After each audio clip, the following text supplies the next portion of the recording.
ಪಾನ್ ಮಸಾಲ ನಿಷೇಧ ವಾಪಸ್ ಇಲ್ಲವೇ ಇಲ್ಲ. ಇದರಿಂದ ಅಡಿಕೆ ಬೆಳೆಗಾರರಿಗೆ ನಷ್ಟವಲ್ಲ, ಲಾಭ ಎಂದು ಸಚಿವ ಯುಟಿ ಖಾದರ್ ಸ್ಪಷ್ಟಪಡಿಸಿದ್ದಾರೆ.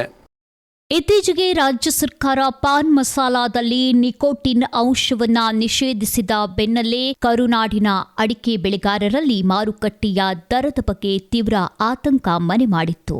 ಗುಟ್ಕಾ ಪಾನ್ ಮಸಾಲ ಬ್ಯಾನ್ ಆದರೆ ನಮ್ಮ ಅಡಿಕೆ ಯಾರು ಕೇಳ್ತಾರೆ, ಧಾರಣೆ ಪಾತಾಳಕ್ಕೆ ಕುಸಿಯುತ್ತಾ ಎಂಬ ಪ್ರಶ್ನೆಗಳು ರೈತರ ನಿದ್ದೆಗೆಡಿಸಿದ್ದವು. ಆದರೆ ಈ ಎಲ್ಲಾ ಗೊಂದಲಗಳು ಹಾಗೂ ವಿವಾದಗಳಿಗೆ ಇದೀಗ ಆರೋಗ್ಯ ಸಚಿವ ಯುಟಿ ಖಾದರ್ ಅವರು ಸ್ಪಷ್ಟ ಮತ್ತು ಸಕಾರಾತ್ಮಕ ಉತ್ತರ ನೀಡಿದ್ದಾರೆ. ಪಾನ್ ಮಸಾಲಾದಲ್ಲಿ ನಿಕೋಟಿನ್ ಬಳಕೆಯನ್ನ ನಿಷೇಧಿಸಿರುವ ಆದೇಶವನ್ನ ಸರ್ಕಾರ ವಾಪಸ್ ಪಡೆದಿಲ್ಲ ಎಂದು ಸಚಿವರು ಸ್ಪಷ್ಟಪಡಿಸಿದ್ದಾರೆ. ಈ ನಿರ್ಧಾರವನ್ನ ಕೇವಲ ಸಾರ್ವಜನಿಕರ ಆರೋಗ್ಯದ ಹಿತದೃಷ್ಟಿಯಿಂದ ತೆಗೆದುಕೊಳ್ಳಲಾಗಿದೆಯೇ ಹೊರತು ಇದರಿಂದ ಅಡಿಕೆ ಬೆಳೆಗಾರರಿಗೆ ಅಥವಾ ವ್ಯಾಪಾರಿಗಳಿಗೆ ಬಿಡಿಗಾಸಿನ ನಷ್ಟವೂ ಆಗುವುದಿಲ್ಲ ಎಂದು ಅವರು ಭರವಸೆ ನೀಡಿದ್ದಾರೆ. ಅಡಿಕೆ ಧಾರಣೆ ಕುಸಿಯುವುದಿಲ್ಲ ಎಂದು ಹೇಳಲು ಸಚಿವರು ಬಲವಾದ ಕಾರಣವನ್ನು ನೀಡಿದ್ದಾರೆ.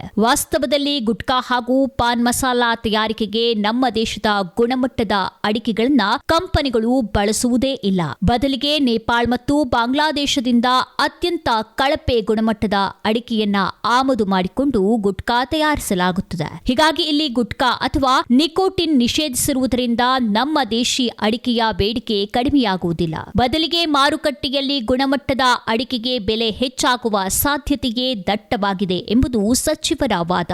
ಸಚಿವರ ಈ ವಾದವನ್ನ ನೀವು ಒಪ್ಪುತ್ತೀರಾ? ನಿಮ್ಮ ಅಭಿಪ್ರಾಯವೇನು? ಬ್ಯೂರೋ ರಿಪೋರ್ಟ್, ವಿಸ್ಮಯ ನ್ಯೂಸ್.